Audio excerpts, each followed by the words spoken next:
Lakh loan ತಗೊಂಡಿರೋ national bank ಅಲ್ಲಿ 5,000 EMI ಬರ್ತದೆ ತಿಂಗಳಿಗೆ. ನಾನು ಅಂದ್ಕೊಂಡು ಬಹಳ ಜನ ನ್ಯಾಷನಲ್ ಬ್ಯಾಂಕ್ ಅವ್ರು ಕಳಿಸಿದೆ, ಆಮೇಲೆ ಎಲ್ಲ ಮೇಲಗಳು ಆಗ್ತದೆ, ಏನೇನೋ ಮಾಡಿದೆ. ಎಲ್ಲ ನ್ಯಾಷನಲ್ ಬ್ಯಾಂಕ್ ಅವ್ರು ಮುಂದೆ ಬಂದಿಲ್ಲ. ಕಾರಣ ಅಂದ್ರೆ ಪಾಪ ಬಡವರು ಸಣ್ಣ ಪುಟ್ಟ ಎಲ್ಲೋ 2 ವೀಲರ್ಗಳು ಮತ್ತೊಂದು ಯಾವ್ದು ಲೋನ್ ತಗೊಂಡಿರ್ತಾರೆ. ಅವ್ರು ಲೋನ್ ಏನು ಮಾಡಿಲ್ಲ, ಅವರು ಇದ್ದಿದ್ದು 6 ಲಕ್ಷದ್ದು 11,20,000 ಮಾಡಿದ್ರು. ಇದೆಲ್ಲ ನೀವು ಕಾರ್ಯಕರ್ತರು ಹೇಳ್ಬೇಕು, ಎಲ್ಲ ಕಡೆ ಕಾರ್ಯಕರ್ತರು ಹೇಳ್ಬೇಕು, ಇದೆಲ್ಲ ಪ್ರಚಾರ ಮಾಡಬೇಕು. ಬಿಜೆಪಿ ನಿಲ್ಲಿಸಿ ಕೇಳಬೇಕು, ಏನ್ರಿ ಎಲ್ಲಿದ್ದೀರಾ, ಏನ್ ಮಾಡಿದ್ರ ನೀವು ಇಂಥ ಮಾಡಿದ್ರೆ ಕೇಳಬೇಕು.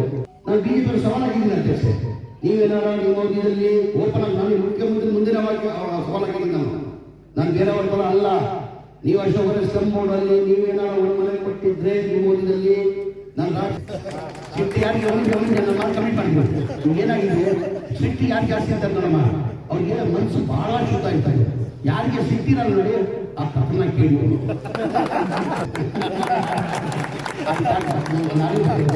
ಬಹಳಷ್ಟು ಬಳ್ಳಾರಿಯಲ್ಲಿ, ವಿಜಯನಗರದಲ್ಲಿ, ಈ ರಾಜ್ಯದಲ್ಲಿ ಇವ್ರಿಗೂ ಒಂದು ಸ್ಥಾನ ಕೊಡ್ಬೇಕಂತ ಜನ ನಿರೀಕ್ಷೆ 6 ಲಕ್ಷದಲ್ಲಿ ಮಾಡಿದ್ವಿ ಸರ್.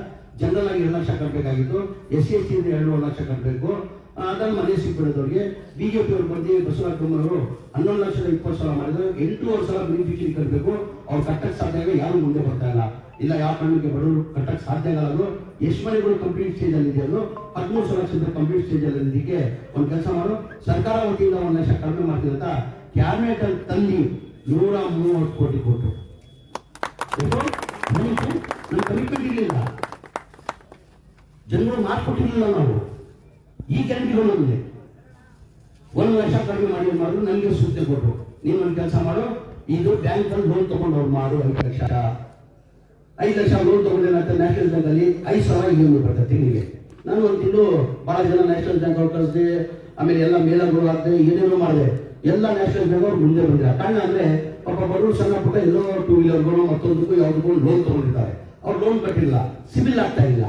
ಆ ಕಾರಣಕ್ಕೆ ಮನೆ ಮುಖ್ಯಮಂತ್ರಿ ಗಮನಕ್ಕೆ ತಂದೆ ನಾನು, ಸರ್ ನ್ಯಾಷನಲ್ ಬ್ಯಾಂಕ್ ಅವರು ಯಾರು ಮುಂದೆ ಬರ್ತಾ ಇಲ್ಲ ಸರ್, ಆ ಬಡವ್ರ ಮನೆಗೆ ಲೋನ್ ತಗೊಳ್ಳೋಕೆ ಸಿಬಿಲ್ ಆಗ್ತಾ ಇಲ್ಲ, ಯಾರು ಮುಂದೆ ಬರ್ತಾ ಇಲ್ಲ ನ್ಯಾಷನಲ್ ಬ್ಯಾಂಕ್ ಅದು. ಈಗ ಮತ್ತೆ ಹೆಂಗೋ ಮಾಡೋದು, ಇಲ್ಲ ನಾವು ಪ್ರೈವೇಟ್ ಬ್ಯಾಂಕ್ ಒಂದು ನಿಮಿಷ ನಿಂತ್ಕೊಳ್ಳೋಕೆ ಕೂತ್ಕೊಂಡು ನೀರು ನೋಡಿದ್ರೆ ಅವ್ರು ಇದ್ರು ನೀವು ಅವ್ರಿಗೆ ಕೂತಿದ್ರು.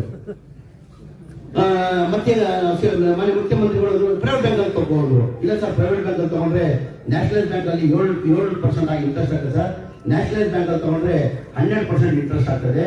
ಆಮೇಲೆ ಮಿಕ್ಕಿ ಪ್ರೈವೇಟ್ ಬ್ಯಾಂಕ್ ಅಲ್ಲಿ ಲೋನ್ ತಗೊಂಡು ಡಿಫರೆಂಟ್ ಅಮೌಂಟ್ ಇದೆಲ್ಲ 1,600 ಕೋಟಿ ಸರ್ಕಾರ ಕೊಟ್ಟಂತ ಕ್ಯಾಬಿನೆಟ್ ಮಾಡಿಲ್ಲ. ಏನಕ್ಕೆ ಮಾಡಿಲ್ಲ, ಅವರು ಇದ್ದಿದ್ದು 6 ಲಕ್ಷದ್ದು 11,20,000 ಮಾಡಿದ್ರು. ಇದೆಲ್ಲ ನೀವು ಕಾರ್ಯಕರ್ತರು ಹೇಳ್ಬೇಕು, ಎಲ್ಲ ಕಡೆ ಕಾರ್ಯಕರ್ತರು ಹೇಳ್ಬೇಕು, ಇದೆಲ್ಲ ಪ್ರಚಾರ ಮಾಡಬೇಕು.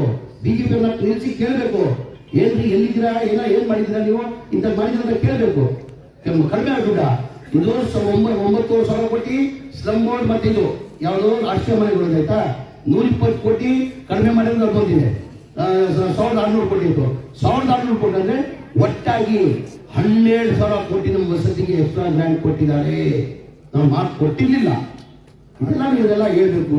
ಬಿಜೆಪಿಗೆ ನಮ್ಗೆ ಎಷ್ಟು ವ್ಯತ್ಯಾಸ ಇದೆ ಅಂತ ತಾವೆಲ್ಲ ಹೇಳ್ಬೇಕು. ನಮ್ಮ ಪಕ್ಷ ಇರದೆ ಬಡವರು ಪರ ಪಕ್ಷ ಹೇಳಿದೆಲ್ಲ ಇತಿಹಾಸ ತೆಗೀರಿ. ಕಾಂಗ್ರೆಸ್ ಏನು ಬೇಡ. ನಾನು ಬಿಜೆಪಿ ಸವಾಲಾಗಿದ್ದೀನಿ ಅಧ್ಯಕ್ಷ, ನೀವೇನಾರ ನೀವು ಮೋದಿಯಲ್ಲಿ ಓಪನ್ ಆಗಿ ನಾನು ಮುಖ್ಯಮಂತ್ರಿ ಮುಂದಿನ ಸವಾಲಾಗಿದ್ದೀನಿ. ನಾನು ಬೇರೆಯವ್ರ ತರ ಅಲ್ಲ. ನೀವು ಅಶೋಕ ಸ್ಲಮ್ ಬೋರ್ಡ್ ಅಲ್ಲಿ ನೀವೇನಾರ ಒಂದು ಮನೆ ಕೊಟ್ಟಿದ್ರೆ ನೀವು ಮೋದಿಯಲ್ಲಿ ನಾನು ರಾಷ್ಟ್ರೀಯದಿಂದ ನಿರ್ವರ್ತಿತಗೊಳ್ತೀನಿ. ಅವತ್ತೇ ಸಂಜೆ ಹೋಗಿ ರಾಜ್ಯಪಾಲರಿಗೆ ರಾಜೀನಾಮೆ ಕೊಡ್ತೀನಿ, ಮನೆ ಮುಖ್ಯಮಂತ್ರಿಗಳು ಮುಂದೆ ಅಂತ ಇದ್ದೀನಿ ಹೇಳಿ ನಾನು 2 ತಿಂಗಳಿಂದ ಹೇಳ್ಕೊಂಡು ಬರ್ತಾ ಇದ್ದೀನಿ. ಪಾಪ ಏನ್ ಮಾಡೋದು, ಅವ್ರ ಬಾಯಿ ಫುಲ್ ಹೇಳ್ಕೊಂಡಿದ್ದಾರೆ. ಆಗ್ತಾ ಇಲ್ಲ ಅವ್ರಿಗೆ ಹೇಳಕ್ಕೆ. ಇಲ್ಲಿ ಇದು ಏನಂದ್ರೆ ಬಡವರಿಗೆ ಕಾಲೇಜಿಲ್ಲ ಹಂಗೈತಿಲ್ಲ. ಆ ಹಿನ್ನೆಲೆಯಲ್ಲಿ ನಮ್ಮ ಪಕ್ಷ ಇರೋದು ಬಡವರ ಪರ ಪಕ್ಷ ಇರೋದು. ಇನ್ನ ಹೆಚ್ಚಿನ ನಾನು ಒಂದೇ ಹೇಳೋದು, ನಮ್ಮ ಬಾಬಾ ಸಾಹೇಬ್ ಅಂಬೇಡ್ಕರ್ ಕನಸಿದೆ, ಆ ನೆನ್ಸ್ ಮಾಡೋ ಕೆಲಸ ನಾವೆಲ್ಲ ಸೇರಿ ಮಾಡ್ಬೇಕಾಗ್ತದೆ. ಅವ್ರ ಆತ್ಮ ಶಾಂತಿ ಸಿಗಬೇಕಾದ್ರೆ ಅವ್ರ ಕನಸನ್ನ ನಾವೆಲ್ಲ ಸೇರಿ ನಡೆಸ್ಕೊಳ್ಬೇಕಂತ ಹೇಳಿ ಇವತ್ತು ನಮ್ಮ ಶಿಲಾಶೇಷ ಅವರು ಬಹಳ ಅದ್ದೂರಿಯಾಗಿ ಯಾವತ್ತೂ ಅಷ್ಟೇ ಅವರು ನಿಷ್ಠೆಯಿಂದ ಯಾವ ಕಾರ್ಯಕ್ರಮ ಮಾಡಿದ್ರು ಅಷ್ಟೇ ತೋರಿಸ್ಕೊಳ್ಳೋ. ಸಿಟ್ಟು ಜಾಸ್ತಿ ಇದ್ರಲ್ಲ, ಸಿಟ್ಟು ಜಾಸ್ತಿ ಇರೋರು ಮನಸ್ಸು ಶುದ್ಧ ಇರ್ತಾರಂತೆ. ಸಿಟ್ಟು ಯಾರಿಗೆ ಒಂದು ಮಾತು ಕಮ್ಮಿ ಮಾಡಿದ್ವಿ. ಏನಾಗಿದೆ ಸಿಟ್ಟು ಯಾರು ಜಾಸ್ತಿ ಇರ್ತಾರೆ ನೋಡಮ್ಮ, ಅವ್ರಿಗೆ ಮನಸ್ಸು ಬಹಳ ಶುದ್ಧ ಇರ್ತದೆ. ಯಾರಿಗೆ ಸಿಟ್ಟಿರಲ್ಲ ನೋಡಿ ಆ ಕಥನ ಕೇಳಿ, ಕಥನ ಕೇಳಿ ಮೀಸಲಾತಿಗೆ ಅಂತೀವಿ. ಹಂಗಾಗಿ ಅದು ಇಲ್ಲ ಮಾಡಿದ್ದೀನಿ, ನಾನು ಮಾಡಿದ್ದೀನಿ. ನಮ್ಮ ಮನೆ ಹೇಳಿ ಆಕ್ಚುಲಿ ಅಣ್ಣ ತಮ್ಮನ ಬುದ್ಧಿ ಹೇಳ್ಬೇಕು, ತಮ್ಮ ಅಣ್ಣನ ಬುದ್ಧಿ ಹೇಳ್ತಾರೆ. ಅಣ್ಣ ಮಾತು ಭಾಳ ಗೌರವ ಕೊಡ್ತಾರೆ. ನಮ್ಮ ಏನು ಪ್ರೀತಿ ವಿಶ್ವಾಸ ಗೌರವ ಇಟ್ಕೊಂಡಿದ್ರ ಬಹಳಷ್ಟು ಜಿಲ್ಲೆ ನಮ್ಮ ಬಳಿ ಇದ್ದಲಿಲ್ಲ. ನೀವು ಎಷ್ಟು ಎಲ್ಲೋ ರಾಜ್ಯದಲ್ಲಿ ಎಲ್ಲ ಕಡೆ ಎತ್ತೋಗಪ್ಪ ನಿಮ್ಮಿಂದ ಅಷ್ಟೊಂದು ಮಾತಾಡ್ತಾ ಮಧ್ಯದಲ್ಲಿ ಏನ್ ಮಾಡೋದು? ಇಡೀ ರಾಜ್ಯದಲ್ಲಿ ಸಿರಾಜ್ ಶೇಖ್ ಸಾಹೇಬರು ಹೆಸರು ಬಹಳ ಚೆನ್ನಾಗಿದೆ. ಸಿರಾಜ್ ಶೇಖ್ ಸಾಹೇಬ್ ಅಂದ್ರೆ ಅವ್ರ ಬಗ್ಗೆ ಒಂದು ಟೇಸ್ಟ್ ಇಮೇಜ್ ಅವ ನನ್ನ ಆ ಟೈಮಲ್ಲಿ ಅವ್ರ ಕಾಲದಲ್ಲೇ 12 ಸಾವಿರ ಮನೆ ಹೊಡೆಯುವ 18,000 ರಾಜ್ಯದಲ್ಲಿ ಯಾರೂ ಕೊಟ್ಟಿಲ್ಲ ಮನೆ. ಅದಕ್ಕಾಗಿ ನಾನೇ ಕುಡಿದಿರೋದು ನಾನೇ ಬಿಟ್ಟಿರೋದು. ಬಹಳಷ್ಟು ಕಡೆ ಬಳ್ಳಾರಿಯಲ್ಲಿ, ವಿಜಯನಗರ ಇಲ್ಲಿ, ಈ ರಾಜ್ಯದಲ್ಲಿ ಇವ್ರಿಗೂ ಒಂದು ಸ್ಥಾನ ಕೊಡ್ಬೇಕಂತ ಜನ ನಿರೀಕ್ಷೆ ನಂಬ್ತಾವ್ ಬಂದ್ಕೇಳ್ತಾರೆ. ನೀವು ಯಾವತ್ತೂ ಕೇಳಲ್ಲ, ನೀವು ಯಾವತ್ತೂ ಬಂದು ಕೇಳಿಲ್ಲ, ಯಾವತ್ತೂ ಬಂದು ಕೇಳಿಲ್ಲ. ನಾನು ಮುಂದೆಯಿಂದ ಹೇಳ್ತೀನಿ ಅವ್ರಿಗೆ, ದೇವರಿಂದ ನೀವು ಒಳ್ಳೇದಾಗ್ತದೆ, ಇಷ್ಟೆಲ್ಲ ಪಕ್ಷಿಗಳಾಗಿ ಮಾಡ್ತಾ ಇದ್ದೀರಾ. ಮುಂದೊಂದು ದಿನಲ್ಲಿ ಜೂನಲ್ಲಿ ಅವ್ರಿಗೋಸ್ಕರ ಪ್ರಾರ್ಥನೆ ಮಾಡಬೇಕು. ಜೂನಲ್ಲಿ ಏನೋ MLC ಆಗ್ಬೇಕಂತ ನಾವು ಪ್ರಯತ್ನ ಮಾಡಿ MLC ಪ್ರಪೋಸ್ ಮಾಡುವಂತ ಹೈಕಮಾಂಡ್ ಪಕ್ಷ, ನಮ್ಮ ಪಕ್ಷ ಹೈಕಮಾಂಡ್ ಪ್ರಪೋಸ್ ಮಾಡ್ಬೋದು. ಮಾಡೋರು ಯಾರು? ಮಲ್ಲಿಕಾರ್ಜುನ ಖರ್ಗೆ ಸಾಹೇಬರು, ರಾಹುಲ್ ಗಾಂಧಿ ಅವರು, ಸೋನಿಯಾ ಗಾಂಧಿ ಮಾಡಬೇಕಾಗಿರೋದು. ಅಂದರೆ ಈ ಬಾರಿ ಏನಾದ್ರು ಮಾಡಿ ಪ್ರಪೋಸ್ ಕೊಡುವಂತ ಇಂಥವ್ರು ಬೇಕಮ್ಮ, ಪಕ್ಷಕ್ಕೆ ಬೇಕು, ಪಕ್ಷಕ್ಕೆ ಬೇಕು ಮಾಡ್ತೀವಿ ಅಂತ ಹೇಳಿ ಇನ್ನೊಂದು ಬಾರಿ ಇಂಥ ಒಳ್ಳೆ ಕಾರ್ಯಕ್ರಮ ಮಾಡಿದ್ದಕ್ಕೆ ನಾನು ಮಾತಾಡೋಕೆ ಅವಕಾಶ ಹೊಂದಿಸಿ ನಾನು ಮಾತು ಮುಗಿಸ್ತೀನಿ. ಜೈ ಹಿಂದ್. ಕಾಂಗ್ರೆಸ್ ಆಫೀಸ್ ಮಾಡಿದೆ. ಸಿರಾಜ್ ಶೇಖ್ ಸಾಹೇಬ್ರೆ ಕಾಂಗ್ರೆಸ್ ಆಫೀಸ್ ಅಂತ ತಗೊಳ್ಳೇಬೇಕು. ಹೊಸ ಬಹಳ ನಾನು ನೋಡಿದೆ, ನಾನು ಬಹಳ ಸಣ್ಣ ಇತ್ತು ಅವಾಗ. ನಾನು ಸಿರಾಜ್ ಶೇಖ್ ಸಾಹೇಬ್ರು ಮಾತಾಡ್ಬಿಟ್ಟು ಇಲ್ಲ ಒಂದು ದೊಡ್ಡ ಮಟ್ಟದಲ್ಲಿ ಕಾಂಗ್ರೆಸ್ ಆಫೀಸ್ ಕಟ್ಟಬೇಕಿಲ್ಲ ಅಂತ ಹೇಳ್ಬಿಟ್ಟು ಒಂದು 4,000 ಸ್ಕ್ವೇರ್ ಫೀಟ್ ಜಾಗ ತಗೊಂಡಿದ್ವಿ ನಾವು. 35 ಲಕ್ಷ ಸ್ವಂತ ನನ್ನ ದುಡ್ಡಲ್ಲೇ 35 ಲಕ್ಷ ಜಾಗ ತಗೊಂಡಿದ್ದೀವಿ. ಆ ಗುಡ್ಲಿ ಪೂಜೆ ಎಲ್ಲ ಕಡೆ ಕೆಲಸ ಶುರು ಮಾಡಬೇಕಾಗಿತ್ತು. ಅಧ್ಯಕ್ಷರು DK ಶಿವಕುಮಾರ್ ಸಾಹೇಬರು ರಾಹುಲ್ ಗಾಂಧಿ ಗುಡ್ಲಿ ಪೂಜೆ ಮಾಡಿಸೋ ಊರ ಕಡೆ ಅಂತ ಹೇಳ್ಬಿಟ್ಟು ಪೆಂಡಿಂಗ್ ಇಟ್ಟಿದ್ದಾರೆ. ನನ್ನ ಅನಿಸಿಕೆ ಈ ತಿಂಗಳು ಬರೋ ತಿಂಗಳಲ್ಲಿ 10ನೇ ತಾರೀಕು ಒಳಗಡೆ ಆ ಗುಡ್ಲಿ ಪೂಜೆ ಕಾರ್ಯಕ್ರಮ ಅಂತಾರೆ. ಕ್ಲೀನಾಗಿ ದೊಡ್ಡದಾಗಿ ಒಂದು ಕಾಂಗ್ರೆಸ್ ಪಕ್ಷದ ಕಚೇರಿ ಮಾಡುವಂತ ಹೇಳಿ ಎಲ್ಲ ಬಂದು ನಾನು ಮಾತನಾಡ್ತೀನಿ.